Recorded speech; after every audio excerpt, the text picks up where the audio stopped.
tuloy muna ako magsusuyod. Papakita ko sa inyo. But then you're gone and oh, so far away. Hi, kamusta sa lahat? Ako si Ray at narito kami sa kugunan ngayon dahil nga nagkakarit kami ng kugon at syempre nagsusuyod. Itong ginagawa ko namin ngayon guys ay kabuhayan po ito. Merong bibili po ng kugon, nag-order, tapos yun po ay susuyudin namin, kakaritin namin, and then bibigay sa kanila, i-deliver sa kanila. At yun ay magkakaroon kami ng pera at syempre magkakaroon kami ng kabuhayan, may pambili kami ng pagkain, bigas at lahat-lahat ng pangangailangan na sa abot ng aming nagawa. Yan.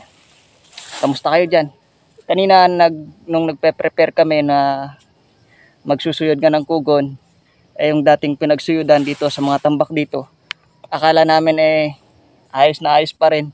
Pero yung ahas na nakita natin nakaraan ay narito pa rin pala nakatago. Pero ngayon siguro nakalayo-layo na dahil syempre ang ahas takot rin yan sa tao guys. Nilinis pa rin natin kasi hindi tayo pasisiguro dahil baka mamaya ay matuklaw tayo kung ano pa man ang mangyari sa atin o maapakan natin accidentally kasi ang ahas naman hindi naman sadyain na aawayin ka o tutuklawin ka kung hindi mo naman siya naapakan. Maliban lang siguro kung meron siyang anak o kailangan siyang protektahan. Gaya rin natin, napaka-defensive natin kapag sa taong mga mahal natin ang nasasaktan at kailangan natin silang protektahan. Ganoon din ang mga ahas, same with them. Kailangan nila protektahan yung sarili nila, siyempre yung buhay nila. Kaya dapat mag-ingat rin tayo kasi parehas lang rin tayo nabubuhay sa mundo.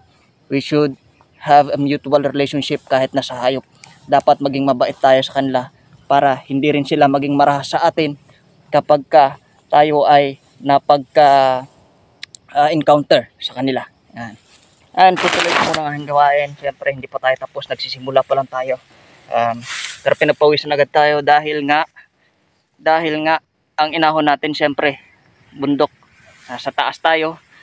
At siyempre bago natin marating itong pwesto na ito, doon sa baba, doon tayo galing sa baba sa White Beach, Porto Galera. Yan. Yun ang pinagmamalaki ng White Beach, Porto Galera. Dinadayo ng mga maraming turista dito sa Porto Galera, yung white sand, yun mga buildings and establishment sa baba. Hindi na masyadong nakikita ang dagat yan. Yun ang dagat ng Porto Galera, White Beach. Yan. At dito kami ngayon sa mataas na bahagi syempre.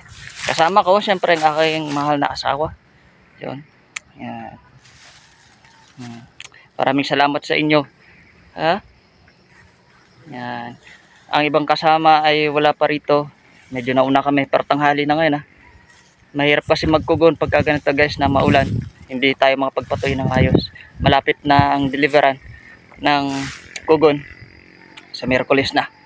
Kaya ngayon ay Saturday, hindi na tayo magkakarit dahil hindi na yun matutuyo dahil wala ng pag-asa dahil sa maulan talaga. Yan. Tuloy muna ako magsusuyod. Papakita ko sa inyo. Guys, tingnan nyo guys, malinis na ang ating kugon. Ang ginagawa po natin guys, itong una nating sinusuyod itong baba na ito para matanggal na yung mga tuyo o mga nakakapit diyan hanggang sa maging malinis na siya at pwede na siyang itali at ibilad muna sa araw kasi hindi pa siya masyadong tuyo. Hindi pa masyado dahil nga walang araw at para pang uulan ngayon.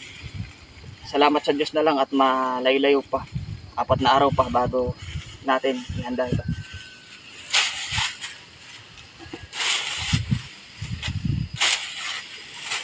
Malinis na.